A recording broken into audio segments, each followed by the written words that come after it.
Long ago, in the quiet folds of old Japan, when mist curled around the mountains and the forests whispered like an endless sea, people told stories by firelight. They spoke of spirits, of gods, and of beings who walked among men but were not of this world. Among these stories, none was more cherished, nor more mysterious, than the tale of a princess born not from a palace, but from the glowing heart of a stalk of bamboo.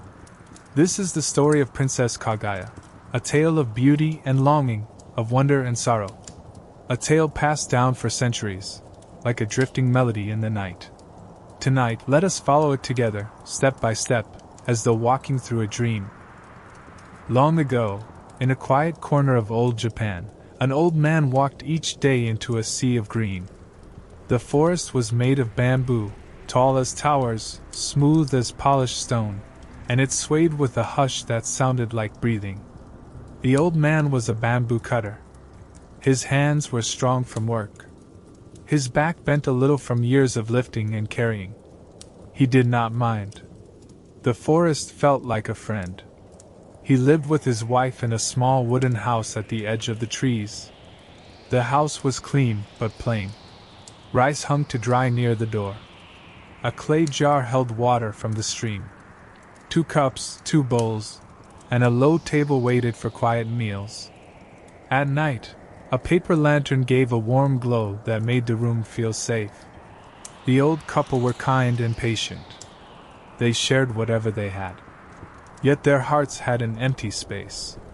They had grown old without children. Some evenings, when the wind softened and the moon rose like a pearl, they would sit and wonder what it might have been like to hear little feet on the floor, to fold tiny clothes, to teach a child to laugh, to sing, to pray. They did not speak of it often, but the wish was always there, like a small flame that never went out. One morning, the sky was pale and clear. Birds skimmed over the tops of the reeds. The old man took his blade and his rope and stepped into the trees. Dew clung to the leaves and dampened his sandals. He moved with care, the way he always did, touching the bamboo with respect, choosing stalks that were ready to cut and not too young to harm. Then he saw it. At first, he thought sunlight had found a strange path through the shade. A soft light seemed to rest on one place in the grove. It did not blink like water or flicker like a bug. It did not shift with the wind. It glowed. It glowed the way a lantern glows behind paper. It glowed like the round face of the moon. The old man's breath caught. He set down his bundle and walked closer.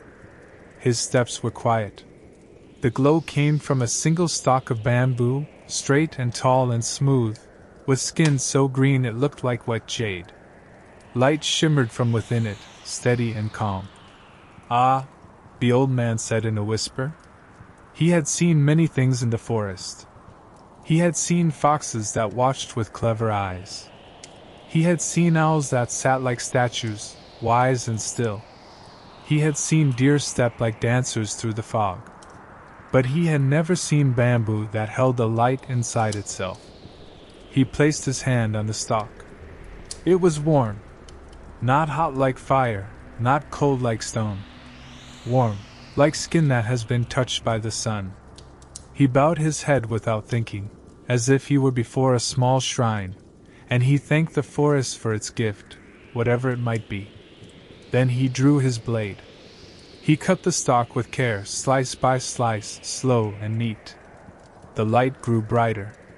The air smelled sweet, like new rice and rain. The last layer split open, like a door, and he looked inside. There, resting where the heart of the bamboo should have been, was a tiny child. She was no larger than his hand.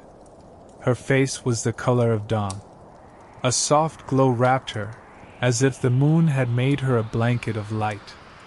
Her eyes were closed, but her lips curved, faint and peaceful, like the memory of a smile.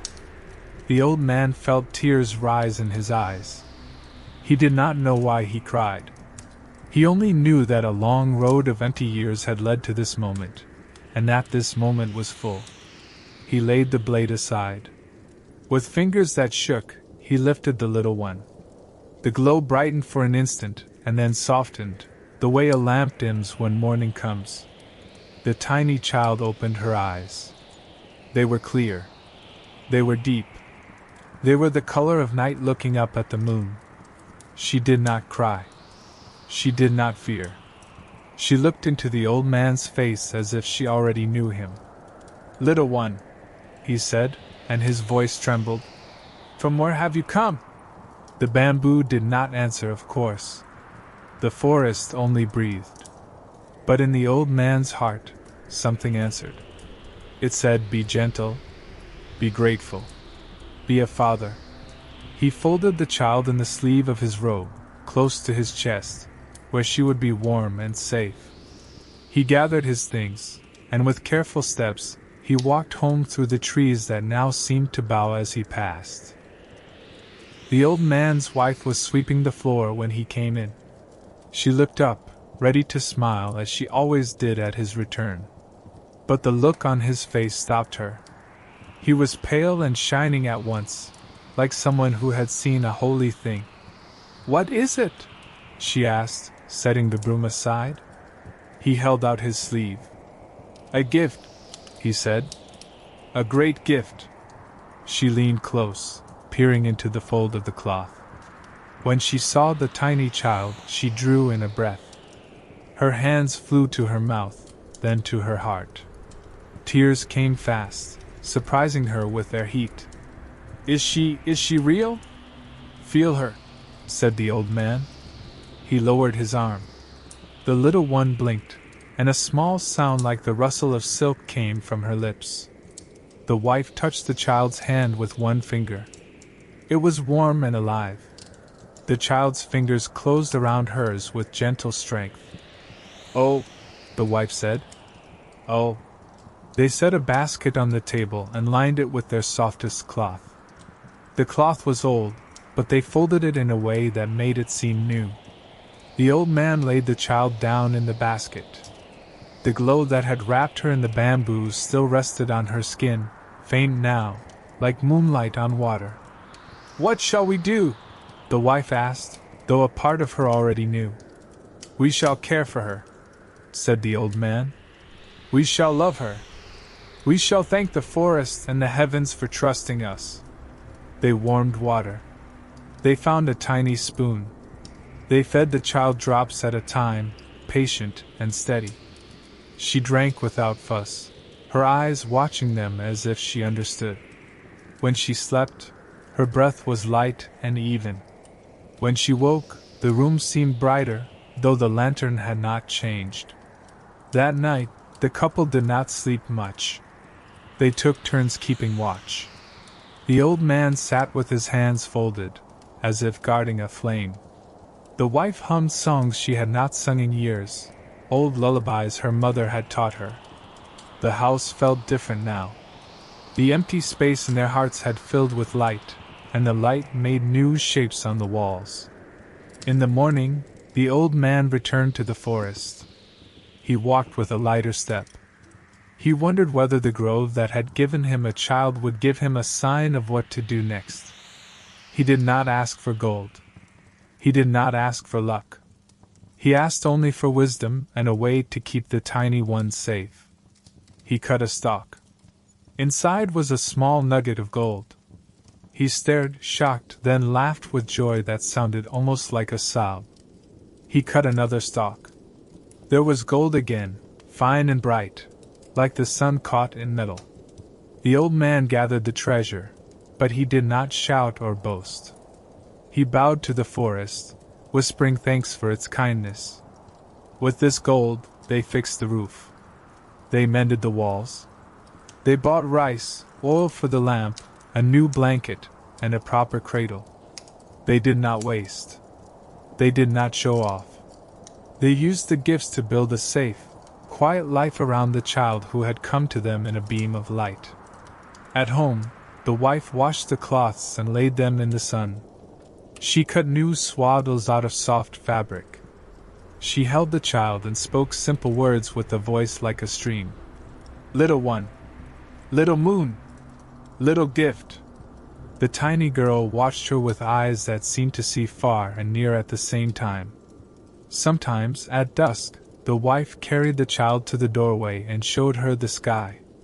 The girl reached up with her small hand, as if she knew the moon and was glad to see it again. Days passed, then weeks.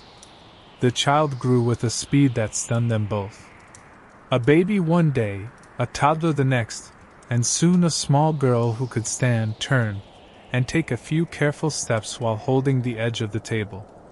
Her laugh was soft and bright. Her voice, when she first tried words, sounded like wind bells. "What shall we name her?" the wife asked one evening. The lantern made a warm circle of light around their low table. The little girl sat within that circle, touching the woven mat with curious fingers. The old man looked at the child and saw how her skin seemed to hold a glow even when the lamp was low. He thought of the first moment in the grove, the light inside the bamboo, the soft warmth in his palms.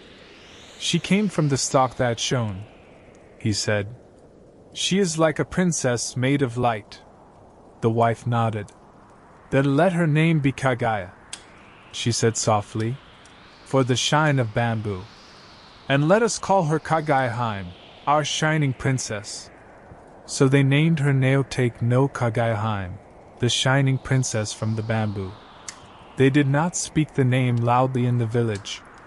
They held it close, like a prayer. Kaguya learned quickly. She learned to bow, to greet, to help with small things like carrying a cup or folding a cloth. She listened to stories with wide eyes and asked simple questions that made the old man and his wife smile and think. Her kindness showed in little ways. She lifted a fallen cup before it could break. She brushed crumbs toward her mother's hand. She patted the old man's sleeve when he coughed, as if giving him a piece of her own breath. When Kaguya stepped into the yard, birds settled on the fence and sang.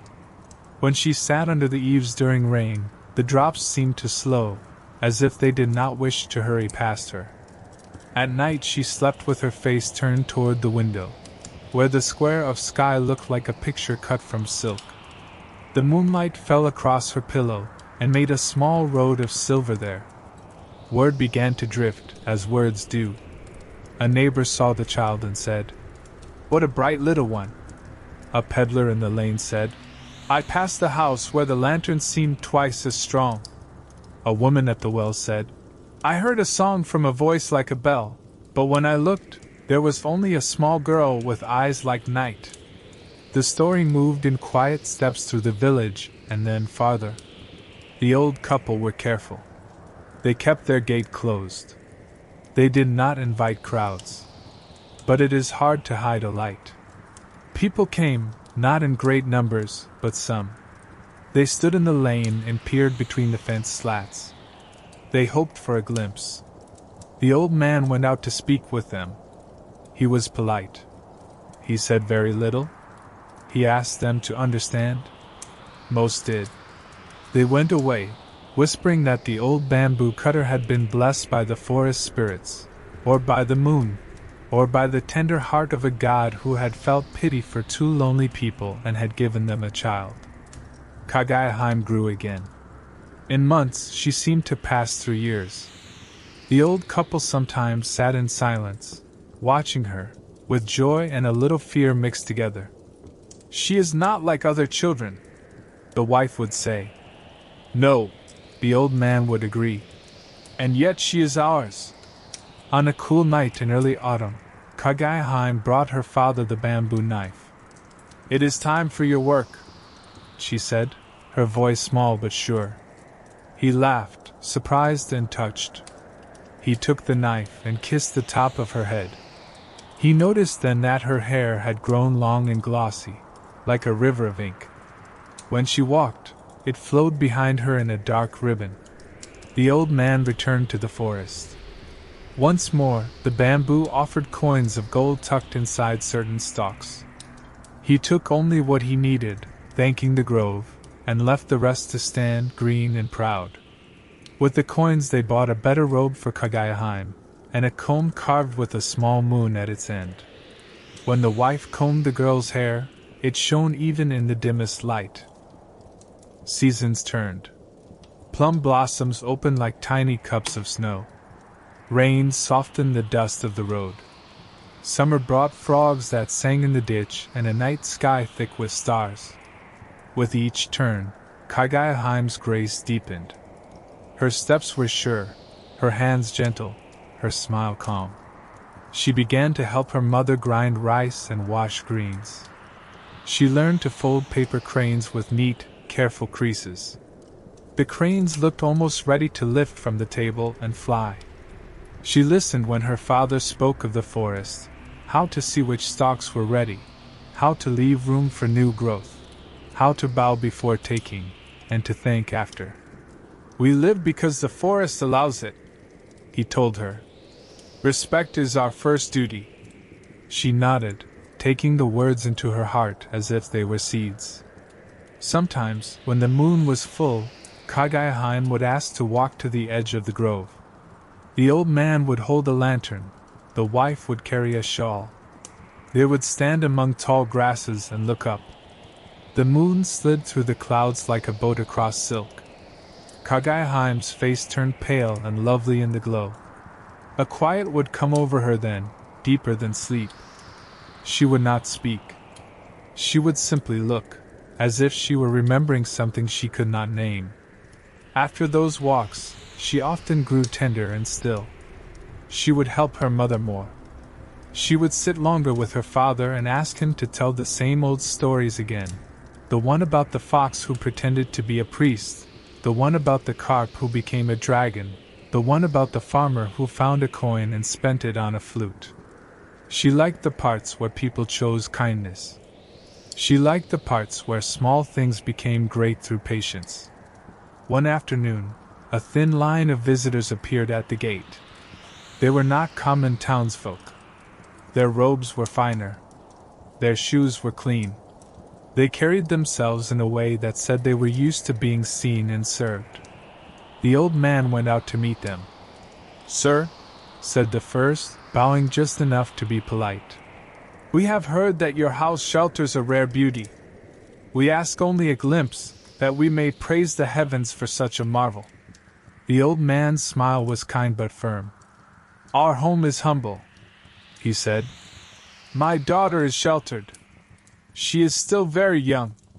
I thank you for your wishes, but I must guard her peace." They pressed him, one after another, with smooth words and bright eyes. He did not bend. At last they bowed and went away, but not far. From then on, Belaine sometimes held a quiet watcher or two, hoping the gate might open. The wife grew anxious. "Her light calls to the world," she said. "How can we keep her safe?" "We will keep the circle small," said the old man. "We will teach her well. And we will trust the quiet powers that brought her to us." He said this with faith, yet at night he lay awake, listening for any sound that did not belong. Kaguya-Heim felt their worry. She moved even more gently, like someone walking across new snow. She laughed softly, spoke kindly, and did nothing to draw eyes to herself. But light does what light does. It shines. That winter, when the first frost silvered the eaves, Kaguya-Heim sat with her mother by the fire pot. "Mother," she said, "I wish to learn to write." The wife glanced at the old man, who was mending a basket. He nodded. "Yes," he said. "Let the hand that folds cranes also learn the shapes of words."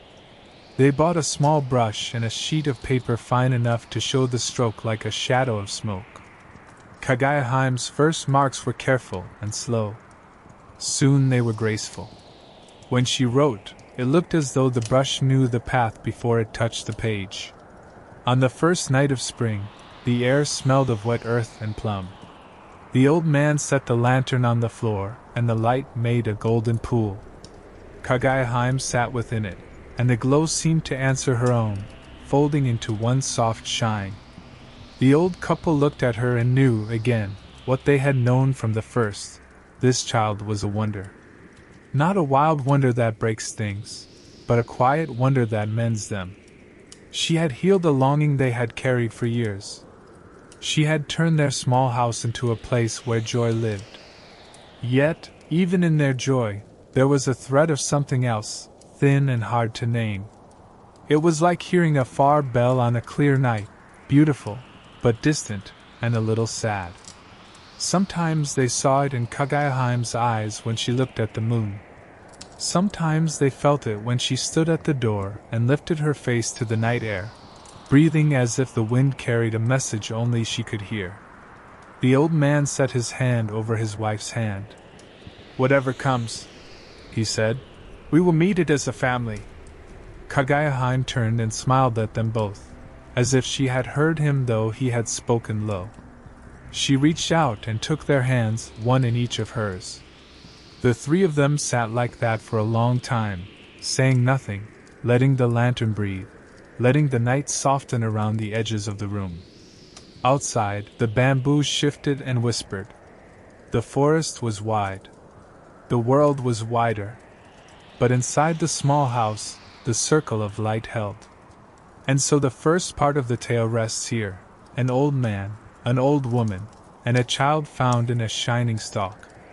A home once quiet, now bright.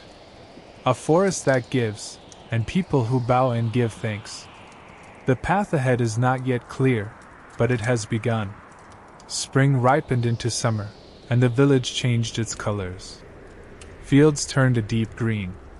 Streams ran full and clear. In the little house by the bamboo grove, the old couple watched their daughter grow. It was not like normal growth. It was like a lantern being turned up, little by little, so that each day the room seemed brighter than the day before. Kaguya's hair fell like a smooth river down her back. Her skin seemed to hold a pale glow even when clouds covered the sky. When she looked at someone, she did so with a kindness that made people feel lighter, as if they had set down a heavy pack they did not know they were carrying. The old man and his wife tried to keep life simple. They still rose early to sweep the floor, heat water, and make rice. They still mended baskets and carried wood. But there were new things too. The old man bought silk threads so the wife could sew better robes. He brought home a small mirror, bright as a drop of water. When Kaguya first looked into it, she touched the glass with one finger and laughed softly, as if meeting a quiet friend. They taught her to sit neatly on her knees, to pour tea without spilling a single drop, to bow in thanks and in greeting. She learned fast. Even the motions of her hands looked like little poems, clear, simple, and full of meaning. When she helped in the yard, butterflies sometimes fluttered near her sleeves. When she sang, the sound was not loud, but it filled the space like a warm light fills a room. Neighbors who passed by slowed their steps without knowing why. They did not look in through the gate, but they walked away smiling, as if the day had become easier. At night, when the moon rose, Kaguya would sit near the doorway and watch. The old couple sat with her. They did not speak much, for the scene did not need many words. The moon made a silver path across the yard, and her face shone as if answering it. Sometimes a light breeze lifted a strand of her hair, and it looked as though a thread of darkness had been pulled across the moon itself. "Do you like the moon?" the wife asked once, in a voice just above a whisper. "It feels familiar," Kaguya said. "Like a song I knew as a very little child. I cannot remember the words, but I remember the feeling." The old man and his wife exchanged a glance, love mixed with worry. They held that worry quietly, like a folded paper slipped into a sleeve. Love came first. Worry could wait. As Kaguya grew, the old couple understood that they would need help to guide her into womanhood. In those days, when a girl came of age, there were customs to follow. A good robe. A careful hairstyle. Lessons in music, writing, and gentle arts. The old man used some of the gold the bamboo had given him to hire a seamstress from town. She came with neat hands and calm eyes and spread soft cloth across the low table. "What color should the lining be?" she asked. "Soft," said the wife, looking at Kaguya's glow. "Soft as a cloud at dawn." The seamstress smiled. "Then we will stitch dawn into the hems," she said. Day by day, a small set of robes took shape, light layers that rested on Kaguya's shoulders like petals on a flower. When she tried them on, the threads caught the light and returned it in a gentle way, as if the cloth had learned to breathe. Spring ripened into summer, and the village changed its colors. Fields turned a deep green. Streams ran full and clear. In the little house by the bamboo grove, the old couple watched their daughter grow. It was not like normal growth. It was like a lantern being turned up, little by little, so that each day the room seemed brighter than the day before. Kaguya's hair fell like a smooth river down her back. Her skin seemed to hold a pale glow even when clouds covered the sky. When she looked at someone, she did so with a kindness that made people feel lighter, as if they had set down a heavy pack they did not know they were carrying.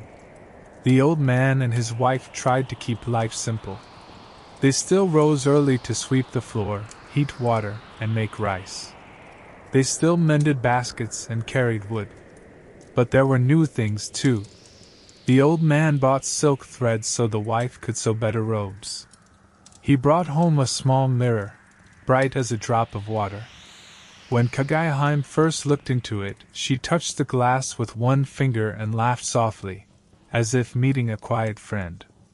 They taught her to sit neatly on her knees, to pour tea without spilling a single drop, to bow in thanks and in greeting. She learned fast. Even the motions of her hands looked like little poems, clear, simple, and full of meaning.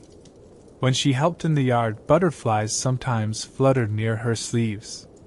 When she sang, the sound was not loud, but it filled the space like a warm light fills a room.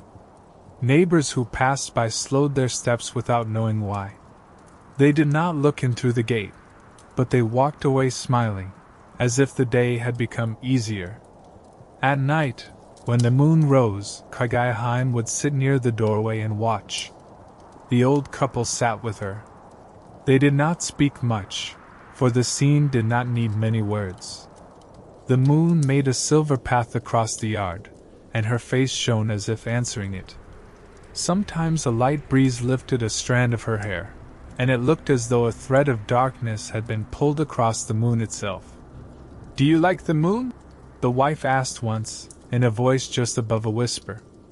"It feels familiar," Kaguya said.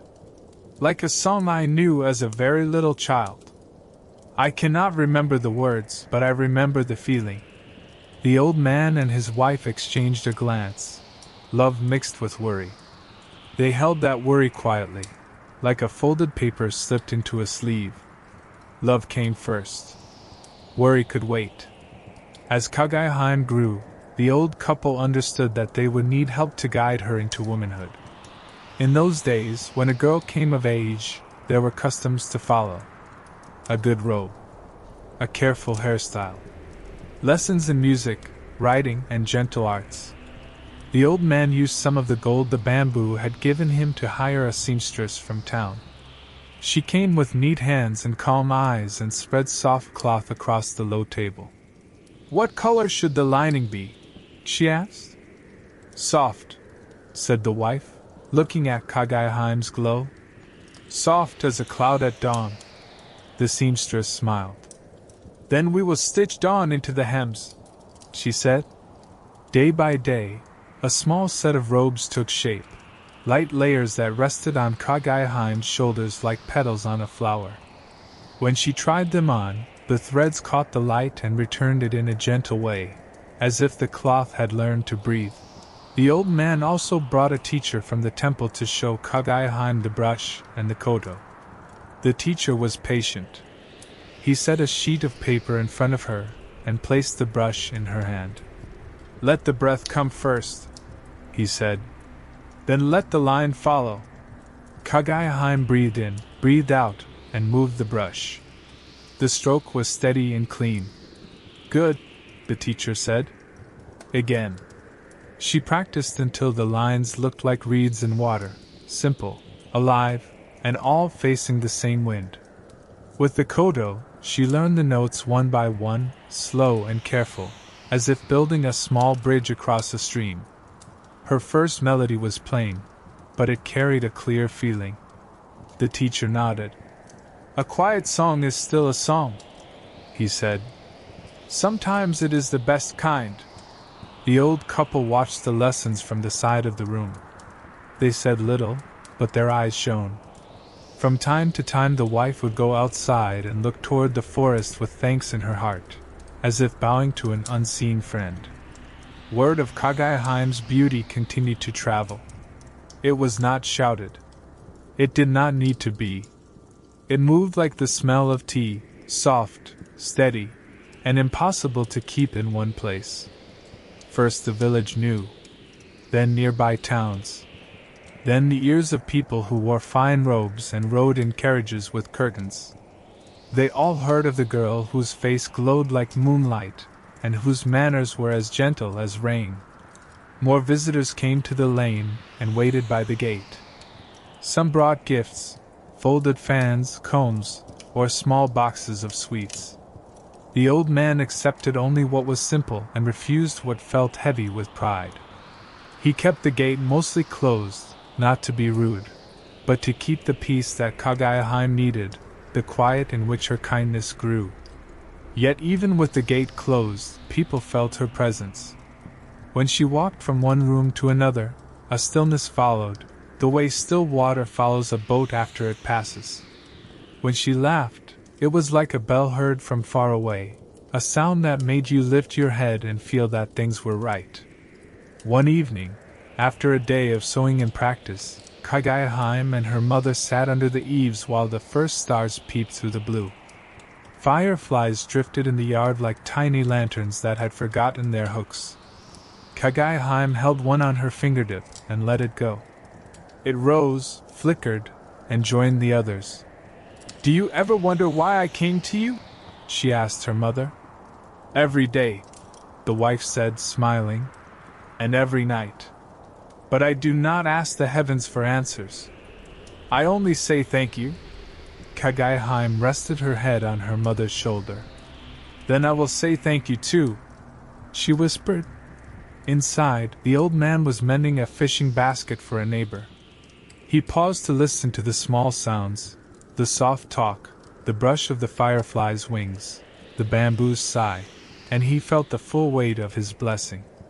He also felt the thread of that old worry tighten, just a little. Light draws eyes. Eyes draw steps. Steps bring change. He set the basket down and went to sit with his family, because there are some worries that only ease when hands are held. Autumn returned. The harvest piled up in neat stacks. The moon looked large and close enough to touch. In their home, the old couple prepared a modest coming-of-age rite. It was not grand. It did not need to be. They washed the floor. They set out fresh mats. They placed new robes on a stand and brushed Kaguya-hime's hair until it shone like a night river. The seamstress pinned her hair with a simple ornament shaped like a tiny crescent. The teacher tuned the koto and played a gentle line, no more than a handful of notes. The old man lit a single stick of incense. The air filled with a quiet scent like clean wood after rain. Kaguya-hime knelt and bowed to her parents. "Thank you for your care," she said, her voice steady. "Thank you for the roof, the rice, the stories, and the songs. Thank you for the names you gave me and the hands that held me. I will do my best to honor you." The old man's reply caught in his throat. He cleared it and spoke. "You are our joy. You are our answer. You are the light we never expected, and now cannot imagine living without." The wife pressed her hands to her heart and nodded. Words would only break the feeling. Silence held it better. Kaguya-hime stood. The robe fell around her like a calm wave. The mirror on the table showed a face bright but gentle, strong but kind. She did not look proud. She looked ready to be careful with the gifts she had been given, ready to be soft in a world that often asked for hard things. From that day, more people tried to see her. Couriers delivered letters folded like fans, asking for an audience, a word, a glance. The old man read them by the lantern and stacked them in a plain box. He answered only to say, with respect, that his daughter was sheltered and that her peace mattered more than praise. Not everyone accepted this. A few watchers waited longer at the lane. A few voices spoke the old words that people say when they want what they cannot have. But the bamboo around the house stood close and tall, and the family's quiet life held like a well-made basket. Still, the world beyond the grove did not forget. In quiet rooms far away, where silk rustled and ink dried on polished desks, men with fine sleeves began to speak of journeys and proofs and plans. The tale of a girl who shone like the moon had become a path in their minds, and they were already setting feet on it. Kaguya knew none of this in detail, but she felt its shape. On some nights she stood at the doorway and looked up, and her eyes filled with a light that was not from the lantern. The moon seemed both close and far, both friend and fate. She did not fear it, but she did not smile at it either. She simply watched, the way one watches a road one day may have to walk. The old man came and stood beside her. He did not ask what she saw. He only said, as he had said before, "Whatever comes, we will meet it as a family." Kaguya took his hand. "Yes," she said. The bamboo whispered. The firefly lights blinked and went out, one by one, as if a gentle hand had dimmed them. In the quiet, the little house near the grove held its calm. But beyond the fence, footsteps were already being counted, and voices were already making plans. As Kaguya grew into her young womanhood, her beauty became a thing whispered afar beyond the little bamboo grove. It was not only beauty of face, though her eyes shone and her hair fell like midnight silk. It was beauty of manner, of movement, of spirit. She carried herself with a calmness that made even proud men feel small, and yet she spoke with such gentleness that no one left her presence without warmth. The old man and his wife had wished to keep her hidden, but light cannot be hidden forever. Word drifted through towns and courts, until one day, a nobleman on horseback came to their gate. His robe shimmered with fine silk, his cap marked him as someone of standing. He asked to see the girl called Kaguya. The bamboo cutter bowed low. "My daughter lives a quiet life," he said. "She is not for display." The nobleman left politely, but not without sending word of her to others. Soon another came, and another. By the turning of seasons, 5 noble lords, each of high rank, each proud of wealth and name, stood one by one at the gate, asking for Kaguya's hand in marriage. The old man was troubled. He had not dreamed that the child he had carried home in his sleeve would one day be sought by nobles. He feared both to offend them and to lose the peace of his home. He went inside and knelt before his daughter. "Kaguya," he said softly, "great men have come asking to marry you. I am old and do not know what answer to give. Tell me what I should do." She lifted her eyes, steady and calm. "Father," she said, "I have no wish to marry. My heart does not lean toward them. Yet I know they will not leave without an answer." She was silent for a long while, and then added, "If they must seek me, let them prove their worth. I will give them tasks. If they can bring me what I ask, I will consent. If not, they must go in peace." The old man bowed his head. He did not fully understand, but he trusted her judgment. And so the suitors were called and told that the shining princess would accept only the man who could bring her a treasure beyond all measure. Each suitor, proud and eager, asked what she desired. To the first she said, Bring me the stone begging bowl of the great Buddha, kept in far temples where few men may walk. To the second she said, Bring me a branch from the fabled tree of Horai, that grows on a faraway mountain and bears jewels instead of fruit. To the third she said, Bring me the robe of the fire rat, woven from fur that does not burn, no matter the flame. To the fourth she said, Bring me a jewel from the head of a dragon, found in the stormy sea. And to the fifth she said, Bring me a shell born from the nest of a swallow, a shell no hand has ever taken. The suitors bowed, some with confidence, some with worry hidden behind their proud smiles. Each swore to bring back the treasures she named. They left, their footsteps fading down the lane, their minds filled with schemes and plans. When they were gone, Kaguya sat quietly by the window. Her mother touched her hand. Daughter, why these tasks? They are too strange, too hard. Kaguya looked toward the moonlight outside. Because, mother, they do not love me. They love the idea of me. Their words are smooth, but their hearts do not see me as I am. If they chase what cannot be caught, perhaps they will learn. And if one should truly bring back such a wonder, then perhaps he is no ordinary man. The old man and his wife did not press her further. They only prayed that the suitors would fail kindly and not bring trouble upon their house. Days stretched into weeks. The lane outside grew quiet again, though sometimes a messenger passed by, carrying letters with seals bright as lacquer. The old man opened them and read words of promise, of trials undertaken, of treasures soon to be won. He shook his head, sighed, and folded them away. Kaguya answered none of them. She spent her days sewing, writing, and sitting in the yard where plum blossoms fell like white snow. Yet even in her calm, there was a look in her eyes that seemed to say she knew more than she told, that she watched the suitors' journeys not with hope, but with a kind of distant patience. One evening, the old man returned from the forest to find a messenger waiting with fine robes and polished shoes. He brought word that one of the suitors had begun his journey across mountains, chasing the branch of Horai.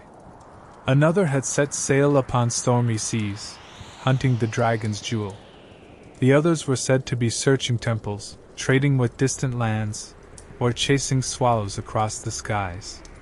The wife frowned. Such quests may end in sorrow, she whispered. Kaguya face was calm, but her eyes softened with sadness. They chose their own roads, she said. I gave them only words. The rest is theirs. That night she wrote a short poem with her brush, the strokes clear as reeds. Men chase light they do not know. Through storm, through fire, through endless sky. Yet the moon is silent still. She folded the paper, set it aside, and sat long at the window, gazing at the moon. Her parents watched her in silence. They did not know that this was only the beginning, that the suitors' failures would weave another thread into her story. For now, they only knew that the little girl from the bamboo had become a woman whom men would cross seas and mountains for, and yet she sat in a quiet house, sewing by lamplight, her thoughts turned towards something far beyond their reach.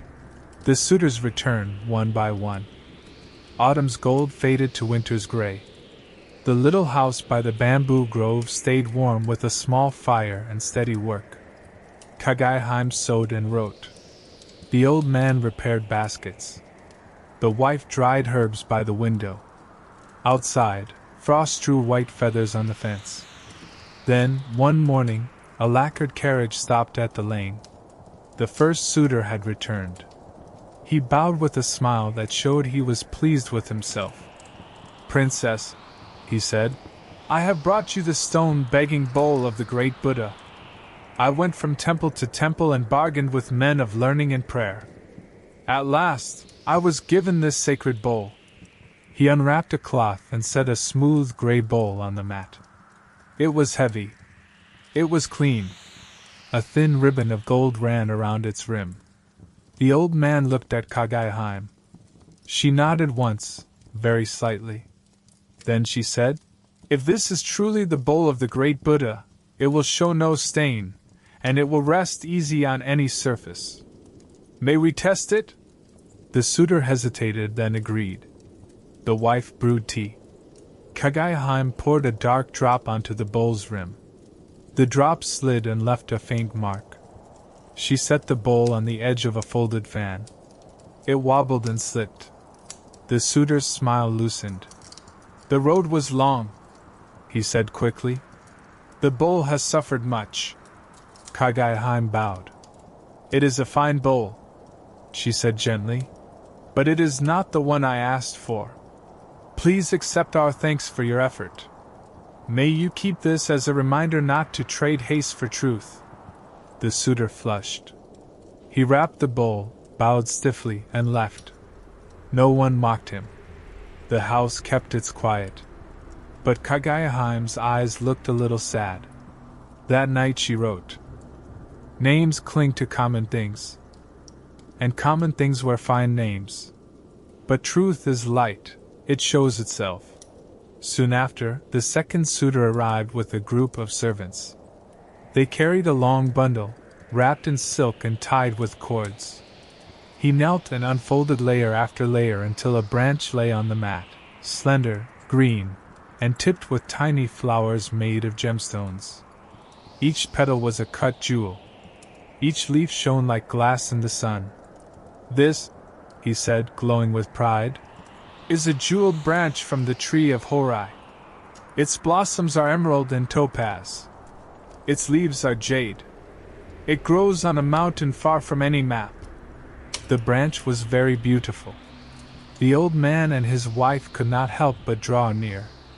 But Kaguya looked at the tiny wires that joined the stems, the hidden pins near the base, the way the flowers were set with small dots of soft metal. "It is fine work," she said. "Which craft master made it?" The suitor flinched. "What do you mean?" Kaguya touched one flower with a fingertip. "This is the work of skilled hands," she said softly. "Not the work of a mountain no one can reach." At that moment, 3 tired men rushed in from the lane. Their clothes were plain. Their hands were rough. They bowed, eyes on the floor. "My lord promised us pay for our work," one said, voice shaking. "We carved and set the jewels as he ordered. He said he would bring the money when the princess believed his tale." The room went still. The suitor's face went the color of old linen. He tried to laugh, then tried to scold the men, then tried to blame a servant who was not there. Kaguya saved him from more shame. She bowed. "The branch is beautiful," she said, "and the workers deserve their pay. Please honor your promise. For me, truth matters more than sparkle." The suitor paid the craftsman, angry and embarrassed. He gathered the jeweled branch and left with quick steps. In the doorway, winter light showed the dust in the air like tiny stars, and then the lane was empty again. That evening Kaguya set one small line on paper.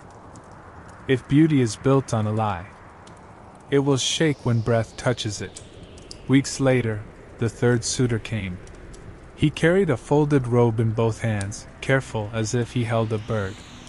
His voice was smooth. "Princess, behold the robe of the fire rat. Its fur fears no flame. Its weave yields to no heat. I have brought it from a land where mountains breathe fire." Kaguya mother brought a brazier of coals. The old man set a clear iron rod across the top. Kaguya nodded to the suitor. "If the robe is truly fire rat fur," she said, "it will not burn. Shall we try?" The suitor smiled with white teeth. "Of course." Kaguya laid the robe across the rod. The coals glowed. Heat rose in gentle waves.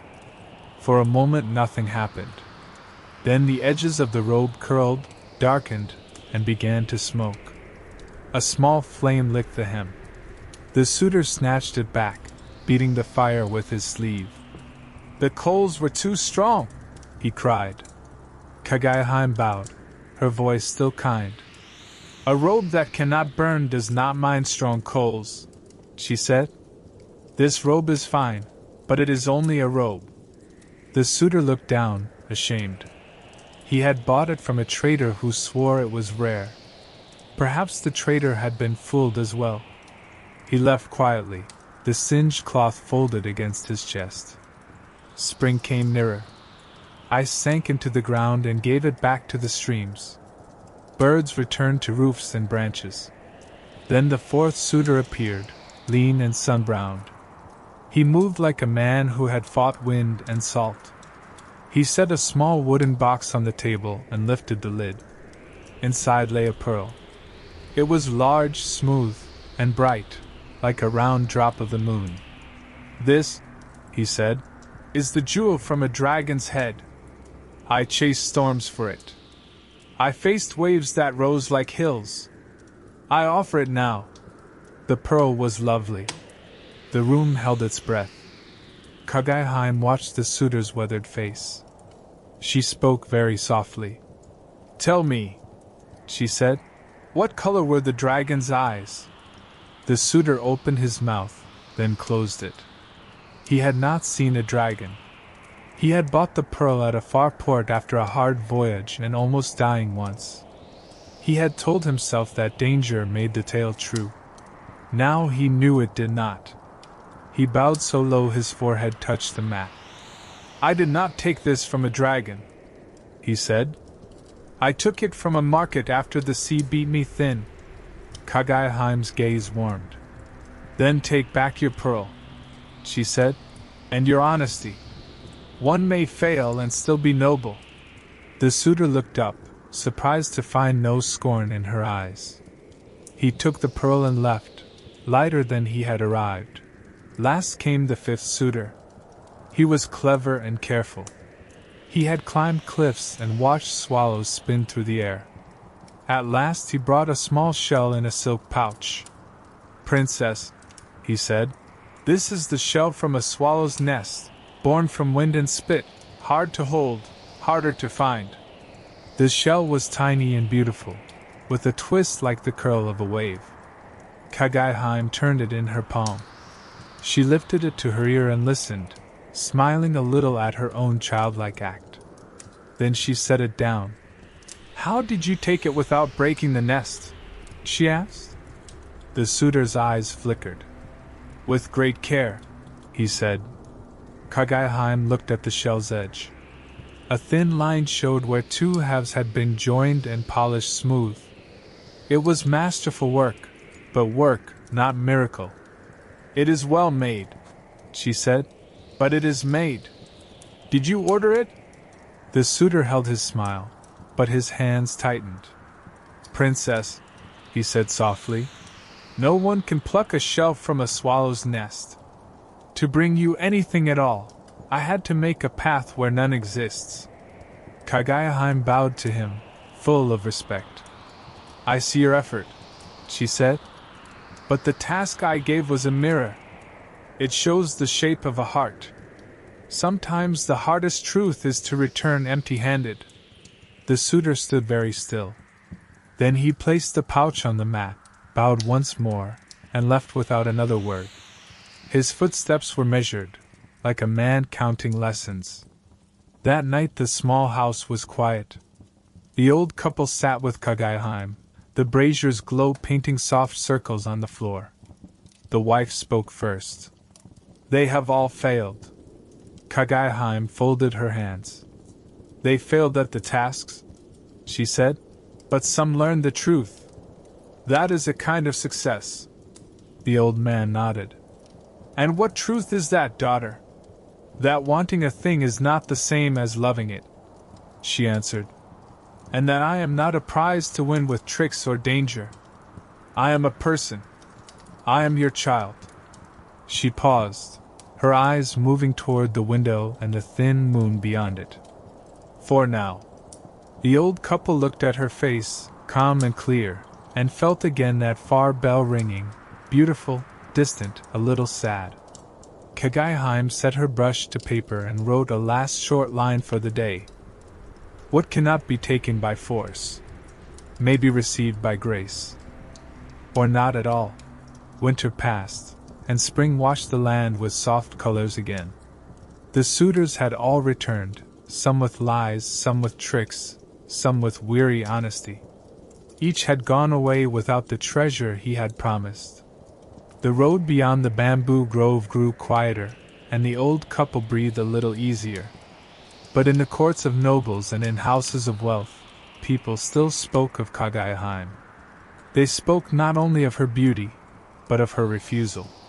It became a story all its own, that a girl of humble home had turned away 5 lords. Some laughed in disbelief. Some shook their heads. Some grew even more eager, for people often want most what they cannot reach. Kaguya felt this talk, though no messenger told her. When she sat by the window, she seemed to hear whispers in the wind, footsteps carried from far away. Yet her face stayed calm. She sewed, wrote poems, and played her koto, the notes falling like drops of rain. The old man and his wife watched her carefully. They saw no pride in her. She did not boast of outwitting great men. She only grew quieter, as if she wished her light could dim and let her live as any daughter might. One day, the first suitor passed again through the lane. He did not come to the gate. He walked quickly, his head bent. Word had spread of how his sacred bowl had stained like any other. He was a lord, but people whispered of him now with a smile he could not bear. The second suitor, too, avoided the bamboo grove. His jeweled branch, once meant to shine like heaven's treasure, now sat locked away, a reminder of his shame. He had paid his craftsmen, but their story had already traveled. His name, once bright, now carried a shadow of trickery. The third suitor, who had trusted a traitor's lies, grew sick from his anger. He would not speak of Kaguya again. The fourth, who had sailed the seas and come back thinner than a reed, told his story honestly at court, but men only laughed. They called him a dreamer who chased dragons that were never there. And the fifth suitor, clever but caught, turned his silence into armor. He said nothing of his failure. Yet people knew, and they pitied him more than they scorned him, for he had come closest to truth and still had nothing to show. Kaguya's parents saw all this with mixed feelings. They had feared for her peace, yet now the suitor seemed far away. The wife said, "Perhaps now they will let her live quietly." The old man shook his head. "Desire does not fade so easily. When men believe they are owed, they return, even if their hands are empty." Kaguya heard and touched his sleeve. "Father," she said softly, "what they seek is not me. It is the glow they imagine, the story they tell themselves. They do not see the daughter you raised or the woman who sits here. They see only a jewel, and jewels do not love them back." The old man's eyes filled, but he said nothing. In the evenings, Kaguya sometimes wrote poems that she kept folded in a box. She did not share them, but the lines carried her quiet thoughts. Men wander for treasures unseen, and lose the gifts within their hands. The moon waits, untouched by grasping. She knew that none of the suitors had truly looked at her. They had looked at her beauty, yes, and at the gold her father now carried, and at the fame they would gain by winning her hand. But none had seen her sadness when the moon rose, or the way she listened longer than she spoke, or how she cared for her parents with steady devotion. One afternoon, a neighbor came by with rice to share. She had heard whispers that the lords were still restless. "Be careful," she said. "Men with wounded pride are quick to strike." The old woman bowed her thanks and closed the gate. Inside, she held her daughter's hand and said, "Light attracts both moths and knives. Stay close to us, child." "I will," Kaguya answered, though her gaze had already lifted toward the hills, where the moon would soon rise. The months turned again. The plum trees flowered and lost their petals. The suitors' footsteps did not return to the lane, but their longing did not die. They sat in their courts, restless, wondering what they had lacked, speaking her name like a riddle. Some cursed their luck. Some swore they would try again. Some let the thought of her drift into silence, though it returned at night uninvited. Meanwhile, Kaguya's life moved in quiet patterns. She sewed robes of soft colors. She poured tea for her parents. She watched the moon and the shifting clouds. But in her eyes there grew a shadow her parents could not name, a sadness deeper than the failures of suitors, deeper than the tricks and lies. It was as if she was waiting for something she could not avoid. One night she wrote another verse and tucked it away. Desire is a restless wave, breaking on shore, fading fast. But the tide belongs to the moon. Her parents read none of these poems, but they felt their weight in the air of the house. They knew that whatever came next, it would not be brought by suitors with jeweled branches or robes of fire rats. It would come from somewhere higher, wider, more certain. For now, though, they sat together by the brazier, hands folded, letting the night pass. The suitors' ambitions had failed, and the house was quiet again. But quiet is not always peace. Sometimes it is the stillness before a change. The story of Kaguya did not stop at village gates or city walls. It crossed rivers, moved through quiet gardens, and reached the highest roofs in the land. At last, it was spoken in the halls of the emperor. He was a young ruler with clear eyes. He heard many tales each day, of harvests, roads, and distant storms. Yet the tale of the girl who shone like the moon stayed with him after the others faded. Courtiers said she was gentle, wise, and bright. They said she spoke kindly even when turning men away. They said her light was not only on her face, but in how she listened and how she lived. "Bring me no tricks," the emperor said. "Bring me simple truth. Is there such a girl?" A trusted captain bowed. "There is, my lord. She lives by a bamboo grove with an old man and his wife. They guard her peace." The emperor was quiet for a time. He could have ordered Kaguya to come to court. He did not. He wrote a letter in his own hand, one line only, and sealed it with a small mark. "I have heard of your light. I wish only to greet it, and to honor your peace." The captain rode out. At the bamboo grove, the old man took the letter with shaking hands. He brought it inside as if he carried a cup filled to the brim. "Kaguya," he said, bowing. "A message from the emperor." She lifted the seal, read the line, and held it for a long moment. Then she folded the paper, set it on the table, and breathed out slowly. "He is polite," she said. "He is careful. He is also the emperor." "What should we answer?" the old man asked. Kaguya wrote a short reply. "Great lord, I live a small life in a small house. I would bring no trouble to your halls, nor draw eyes to myself. Please forgive my wish to remain in quiet." The captain carried the answer back. The emperor read it and smiled, not with pride hurt, but with respect. He wrote again. "If we cannot meet, may we trade words?" Kaguya agreed. Letters passed now and then, never long, always thoughtful. He asked simple things, what she saw in the grove, what music she liked, what poem rested on her mind that day. She answered with images. Wind in new leaves, a koto note fading like a footstep down a hall, a line about the moon setting behind thin clouds. In this way, a bridge formed, no louder than paper, no heavier than ink, but strong in its own quiet. One late afternoon, when the air held the smell of pine and warm stone, the emperor went hunting near the hills by chance, or so his men believed. He rode past fields and streams until the bamboo grove rose like a green wall ahead. He halted on the road and listened. From within came the sound of a brush on paper, soft as a moth's wing. "Wait here," he told his guards. He stepped down and walked toward the gate with only the captain beside him. He did not push it open. He stood outside and spoke gently.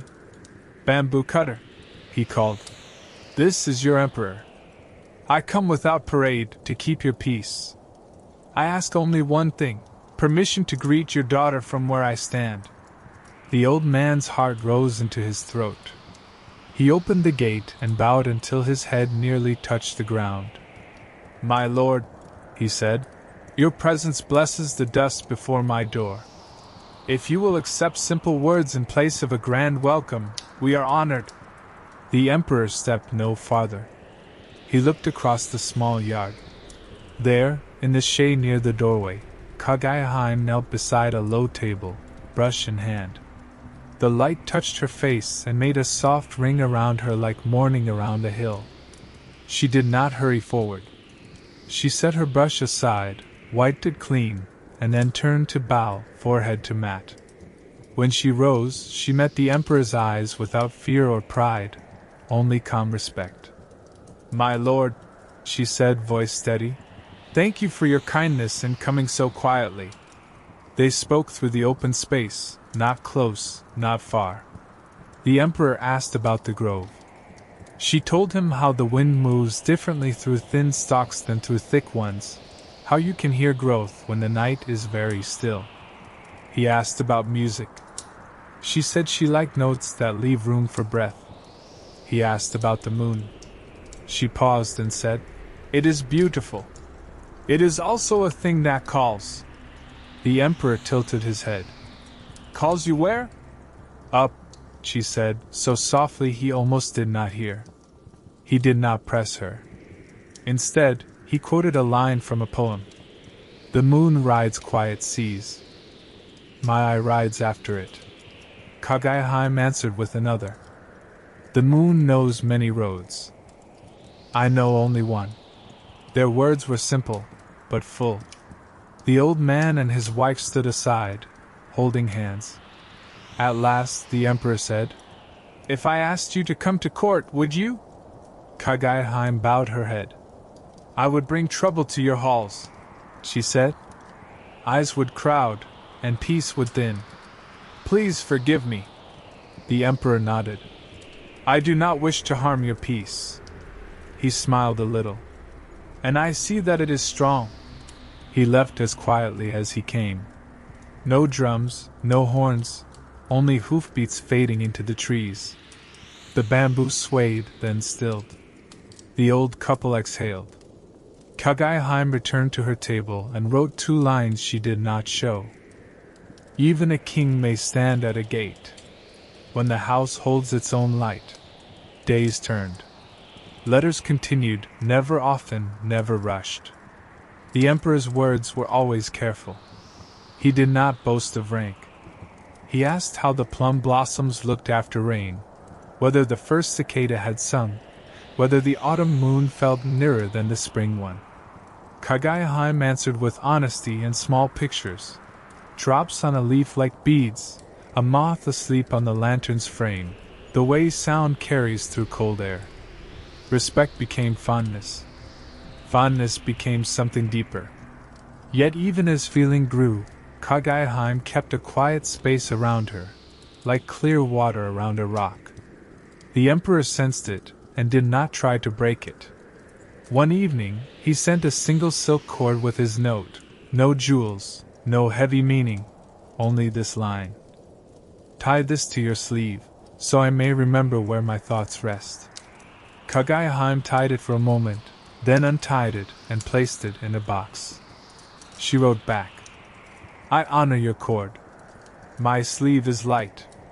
The wind would take it. Keep your memory. I will keep the breeze." The emperor did not pout or push. He wrote, "Then keep the breeze for us both." As summer bent toward autumn, the captain returned with quiet news. "My lord," he said, "some at court press you to insist. They say a ruler should not be refused." The emperor shook his head. "A ruler may be refused by what is not his to command," He walked to the open screen and looked at the moon rising like a white fan. If I force light into my hall, I might put it out. Still, love needs shape. One night, he rode again to the grove. The old man opened the gate. The emperor stood where he had stood before. He spoke across the yard. Kaguya, I will not ask you to come to court. But I will ask you one thing. In another life, in another sky, if we were two common people walking a road at dusk, would you walk beside me? Kaguya's eyes shone. She bowed and said, Yes. I would walk and carry half the basket. The emperor smiled, and the smile had sadness in it. Then I will keep that picture, he said. It is better than any jeweled branch. He left once more. The old man closed the gate and turned. Kaguya stood very still, looking at the moon. Tears rested in her eyes but did not fall. She whispered, Another sky, as if saying the name of a place she had known long ago. That night she wrote a last poem for the chapter of her life the emperor had entered. Your halls are bright with gold. My house is bright with bamboo. Between them walks the moon. She folded the paper and placed it with the silk cord. She sat by the door until the lamp burned low. The emperor slept in his palace, dreaming of a narrow road and two people with one basket. And above them both, the moon sailed on, silent and sure, already pulling the story toward its next turn. Summer thinned into early autumn. Nights grew clearer. The moon rose sharp and bright, like a round door in the sky. On those nights Kaguya became very quiet. She sat near the doorway with her hands folded, watching the light spill across the floor. The old man and his wife watched her, and worry grew in their hearts like a slow vine. One evening, when the air smelled of dry grass, Kaguya stood and went outside alone. The yard was silver. The bamboo shone at the edges with a pale rim. She lifted her face to the sky and closed her eyes. For a long time she did not move. When she came back in, her eyes were bright, and not from tears. They were bright with a clear, steady knowing. She knelt before her parents. Father, Mother, she said, voice very soft. I must tell you what I did not wish to say. I am not of this world. I came from the moon. My time here is almost done. The old woman gasped and reached for her hand. The old man shook his head as if he could shake the words away. No, he said. No. You are our daughter. I am, Kaguya said, and her face warmed with love. You found me. You raised me. You gave me everything. But the moon will send a procession next full moon. They will come for me. I cannot refuse them. Silence filled the room like water in a jar. The old man bowed his head. The wife whispered, How long? How many nights? On the next full moon, Kaguya said. One moon's turning only. The old woman bent forward and wept without sound. The old man stood up, sat down, stood up again. At last he said, If they come, I will stop them. I will ask the emperor to send guards. We will keep you. Kaguya looked at him with kindness that hurt. Father, their robes are woven from light. Earthly ropes cannot hold them. But I will not shame your love. Do what you must. I will stay close until that night. That evening she took out her box of poems and read a few lines in a whisper, as if telling the words to remember her voice. Then she put the box away and poured tea for her parents with hands that did not shake. The next morning, the old man walked to the city with careful, angry steps. He stood before the palace gates and asked to see the emperor. When he was brought into the hall, he bowed low and told the story from the beginning: the glowing bamboo, the tiny child, the gold in the stalks, the years of quiet joy, and now the message of the moon. The court murmured, half amazed, half doubtful. The emperor raised his hand and the room stilled. He had met Kaguya. He had felt the calm that moved around her like clear water. He did not mock this tale. If she must go, he said slowly, let it not be by fear. But I will not let grief take her without care. I will send guards to ring your house on the night of the full moon. They will keep arrows ready and hearts steady.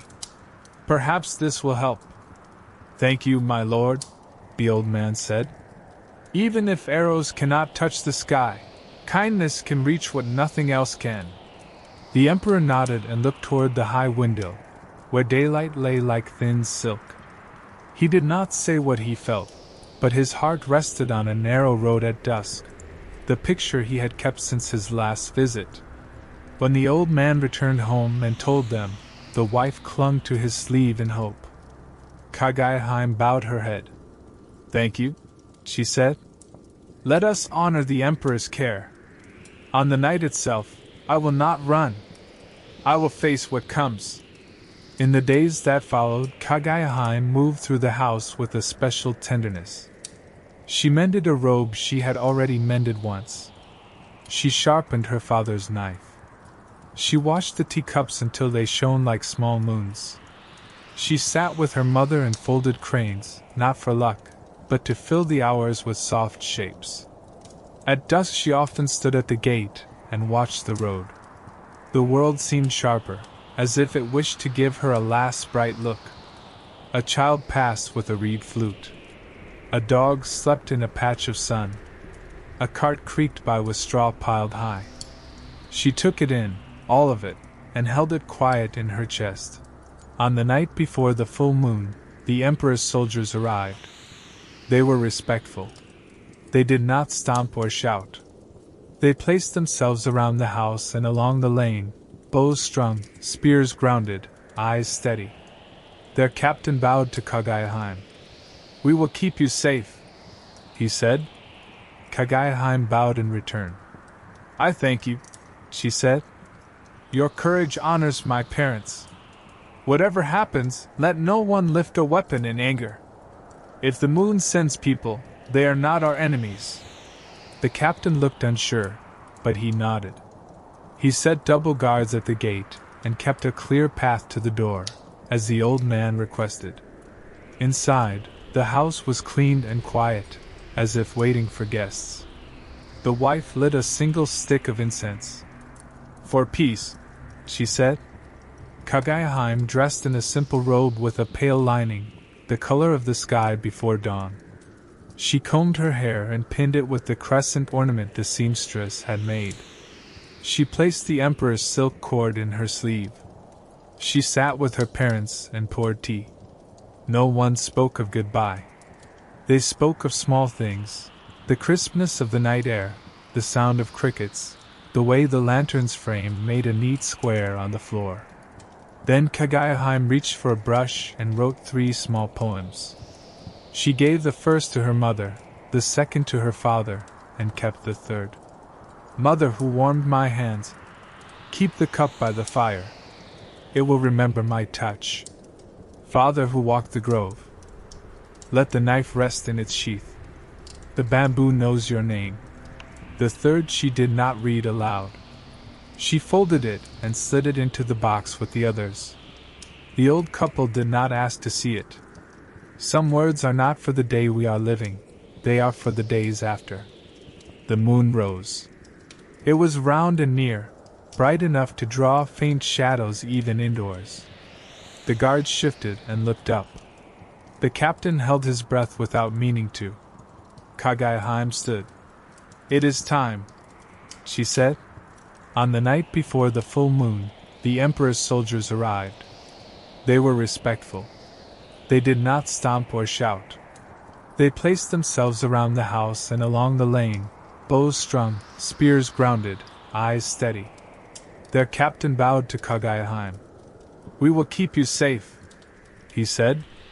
Kaguya bowed in return. I thank you, she said. Your courage honors my parents. Whatever happens, let no one lift a weapon in anger. If the moon sends people, they are not our enemies. The captain looked unsure, but he nodded. He set double guards at the gate and kept a clear path to the door, as the old man requested. Inside, the house was clean and quiet, as if waiting for guests. The wife lit a single stick of incense. "For peace," she said. Kaguya, dressed in a simple robe with a pale lining, the color of the sky before dawn. She combed her hair and pinned it with the crescent ornament the seamstress had made. She placed the emperor's silk cord in her sleeve. She sat with her parents and poured tea.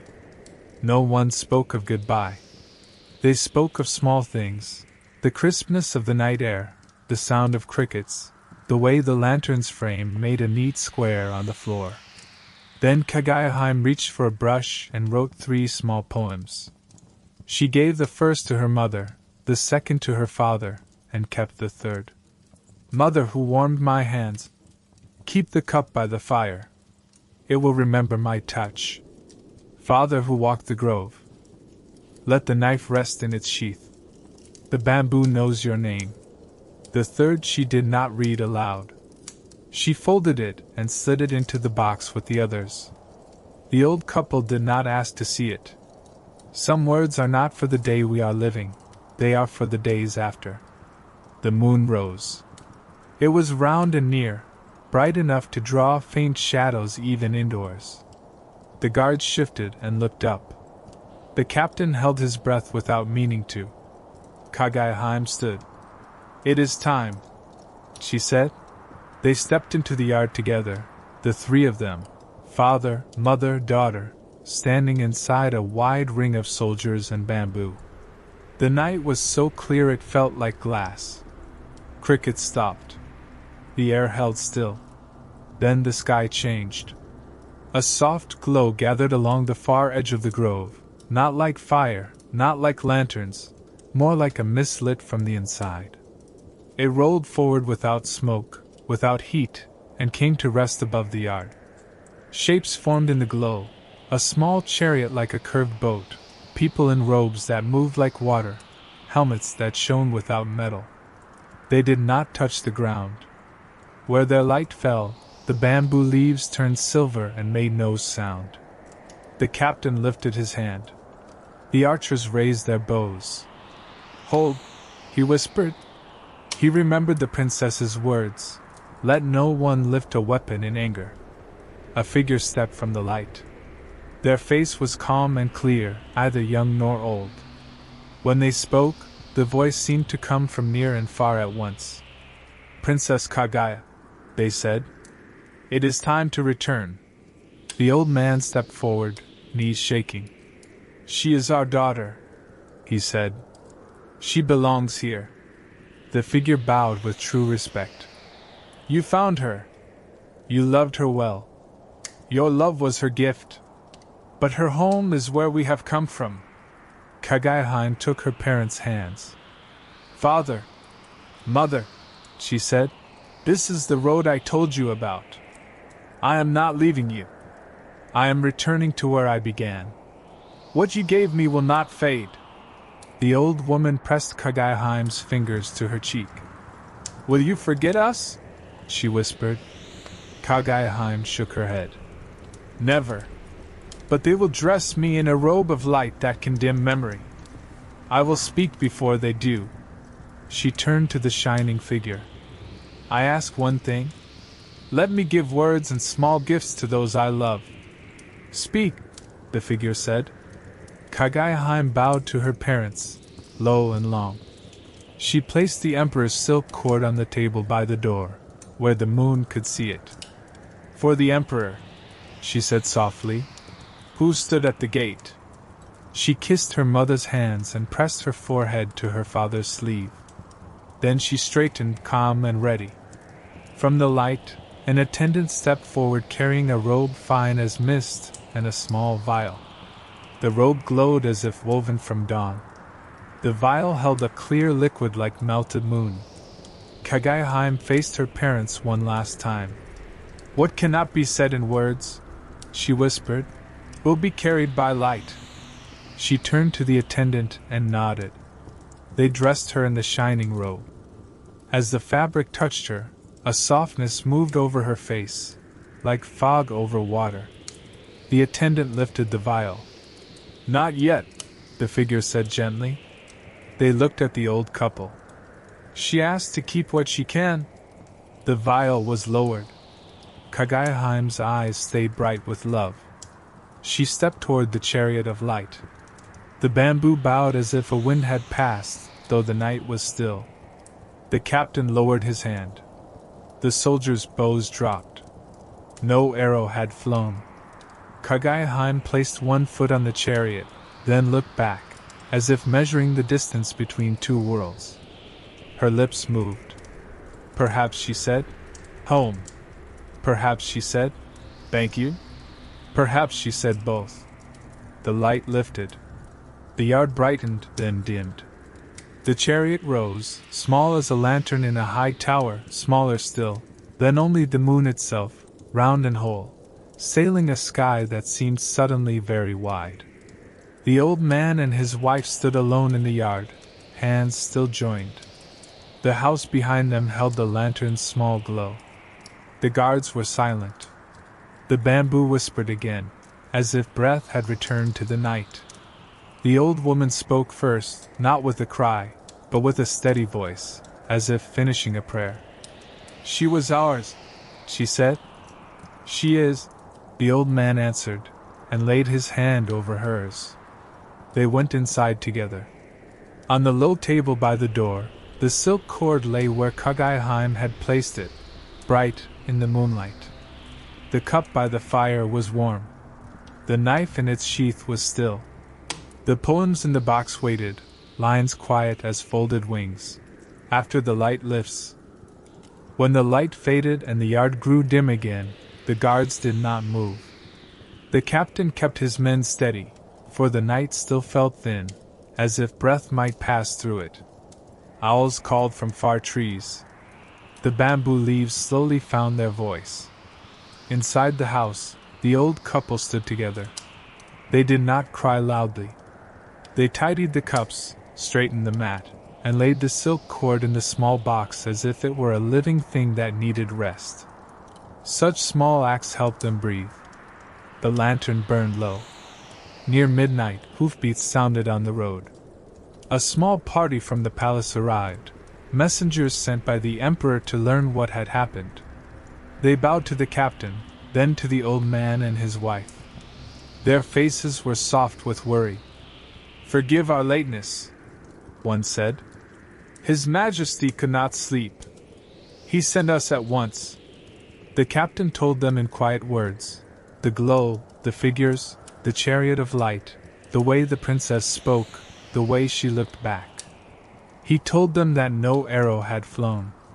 The messengers listened with heads bowed. When he finished, they entered the house and knelt before the old couple. "Did she leave anything?" they asked. "Any word for the emperor?" The old man looked to his wife. She opened the box and gently lifted a folded letter and the silk cord. "She left these," the wife said. "The cord is for remembrance. The letter is for His Majesty." They did not unfold the paper.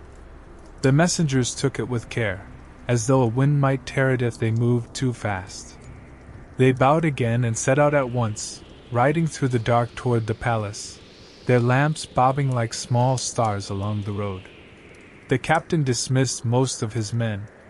He kept a few to stand guard until dawn, not because there was anything left to guard, but because respect asked for form. Before sleep, the old man sat and sharpened his knife on a stone, slow and even. Not because it was dull, but because he had told his daughter he would keep it ready. The wife washed the cups again though they were clean. When simple work was done, there was only quiet. They lay down side by side. Between them, the place where Kaguya had slept as a child held the weight of memory like a warm stone. The moon moved across the floor, then slipped away. Night deepened and passed. In the gray before dawn, a wind rose on the far hills. It carried the smell of pine and cold rock, and something else that felt like silver. The old man woke and went to the doorway. The sky was paling. He could see the line of the mountains like black paper cut against the light. A single rider approached, the chief messenger, returning faster than the others. He dismounted quickly and bowed. "My Lord Emperor has read the letter," he said. "He sends his answer, and his sorrow." He lifted a small lacquered box. Inside lay a tiny vial of clear liquid and Kaguya-Heim's folded note, now resealed with the Emperor's mark. The old couple stared. "She sent this," the messenger explained, touching the vial. "For His Majesty, a draft of no death from the moon. She wrote that she could not stay, but she wished him life without end if he desired it. His Majesty has refused. He says, without her, unending days would not be mercy. He offers the vial to you for safekeeping, to do with as you think best." The wife put her hand to her heart. The old man closed his eyes. "We cannot keep such a thing," he said softly.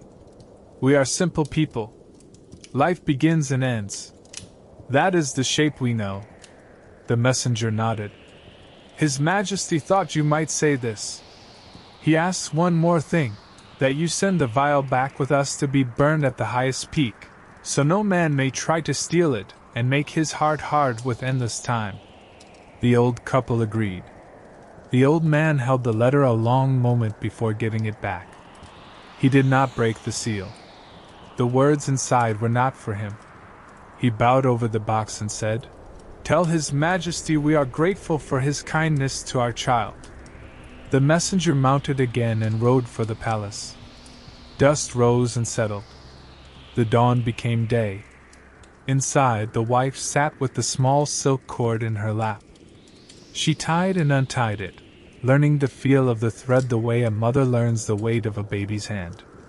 When she set it down, the cord kept a curve, like a memory that would not lie flat. That afternoon, neighbors came to the gate with quiet feet. They had seen the glow in the sky and felt the air change. They did not ask rude questions. They brought rice and herbs, fish and fruit. They bowed and said, "For the house that gave light to the lane." The old couple bowed back, touched by the plain love of common people. The captain returned to the city with his last men at sunset. He had kept order with care and left the house as he had found it, clean, simple, respected. Late that night, when the moon rose thin and far, the old couple sat by the door. The house felt both full and empty.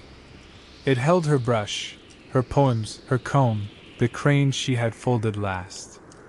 The emptiness lived only where her step used to sound, where her voice used to breathe. "Do you think she sees us?" the wife asked. "I think she carries us," the old man said. They watched the sky a while longer. A streak of pale light fell and went out, like a tear drawn across the dark. The old woman closed her eyes. The old man covered her hands with his own. They went inside when the lantern called them with its small circle of gold. The emperor stood on the palace terrace with the letter in his hand. He had read it once, then again, then a third time, as if the strokes might change if he looked with a different heart. The words were simple. They held gratitude, farewell, and that small vial of mercy, given back. He closed his eyes and saw a narrow road at dusk, two common people with one basket. He opened them and saw his halls of gold. Both were real, but only one could be lived. He called for his captain. "Gather a small guard," he said. "We ride at dawn for the highest mountain. We will burn this letter's gift on the peak, so no man will reach for it." They rode until the roofs were far behind and the fields lay like neat quilts under the sky. The mountain grew ahead, dark and patient. A path climbed its side in careful turns. The air grew thin and cold. The men's breath smoked. Stones clinked under hoofs. At last, they reached a saddle where only crooked pines grew. There, the emperor dismounted. He took the lacquered box from the messenger. The captain built a clean fire with dry wood carried in bundles. No drums beat. No horn sounded. Wind spoke, and that was enough. The Emperor opened the box. He lifted the tiny vial. The liquid inside looked like water and like light together. He set it on a flat stone beside a small brazier. He placed Kaguya-Heim's letter next to it, still sealed. He spoke so softly that the men barely heard. If I cannot walk a road with you, I will not walk one without end. Let my days be counted. Let them make a shape. Let the shape be simple and good. He poured the liquid onto a cloth and set the cloth to the flame. The fire took it and brightened without smoke, without smell, with a light like noon. He held the letter above the flame until the seal softened, then fed it to the fire. For a moment the letters showed as dark lines inside the blaze and then were gone. The wind rose.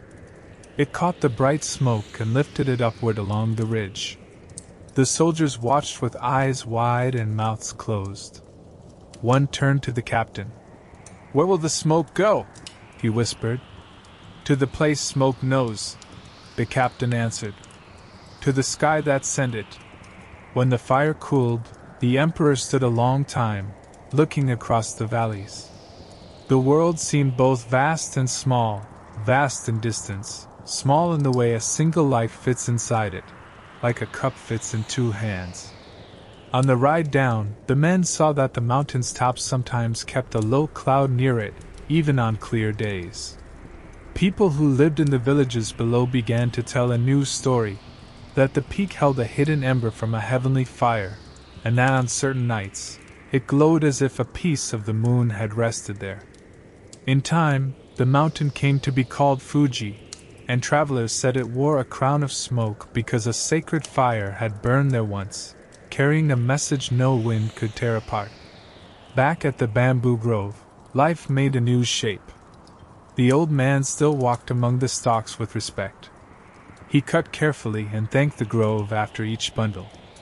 The wife kept the house bright, the mats straight, the cups clean. They spoke Kaguya-Heim's name in ordinary ways. She liked plum, she tied the cord like this. Because love lives in small sentences that keep a person near. Sometimes a neighbor would ask for a story, and the old couple would tell it from the beginning. A glow in a green stalk, a tiny child lifted with shaking hands, a home filled with light, a moon that called. People listened with still faces. At the end, they always looked at the sky. As for the Emperor, he ruled with a calmer heart. He answered letters with care. He walked his gardens at night, and did not call for torches. When the autumn moon rose, he stood at the terrace rail and bowed, not as a king to a subject, but as a man to a companion older than crowns. He kept no elixir. He kept only the picture of a road and a shared basket. And the moon sailed on, round and quiet, brightening fields and rivers, rooftops and bamboo leaves, and sometimes, if the air was very clear, the peak of a mountain where a bright smoke once climbed straight into the sky. In the little house by the grove, the old couple watched that moon through the same square of window. They were not the same as before. Grief had made their love deeper, not smaller. They sat close, hands folded, and felt the world move softly around them, seasons turning, bamboo whispering, stories passing like water past smooth stones. When at last their days reached their proper ends, people in the village remembered them as the pair who were given a daughter by the forest and by heaven both, and who kept her with a care that made even kings stand at gates. The tale passed from mouth to mouth, from home to home, from one firelight night to the next. It changed in small ways, as living stories do, but its heart stayed the same. That light came to a humble place, was loved well, and returned to the sky without losing what mattered. And if, on a certain bright night, someone thinks they see a faint path of silver running from a bamboo grove up into the dark, it is only the old road the story knows, rising, falling, shining, and then gone, while the moon looks on, silent and sure. And so ends the tale of Princess Kaguya. the shining child from the bamboo, who brought joy to humble hearts, and returned at last to the moon. If you enjoyed this story, I invite you to stay with us for more journeys through old legends and forgotten folklore. These tales have traveled across centuries, and together, we can keep them alive. Please take a moment to subscribe to the channel, so you won't miss the next story. If this tale brought you peace or wonder, give it a like, and share it with someone who might need a calm night's companion. And if you wish to explore more, there are many stories waiting here in our archive, each one a window into another time, another dream. Thank you for listening, and until the next tale, may your nights be gentle, and your dreams filled with wonder.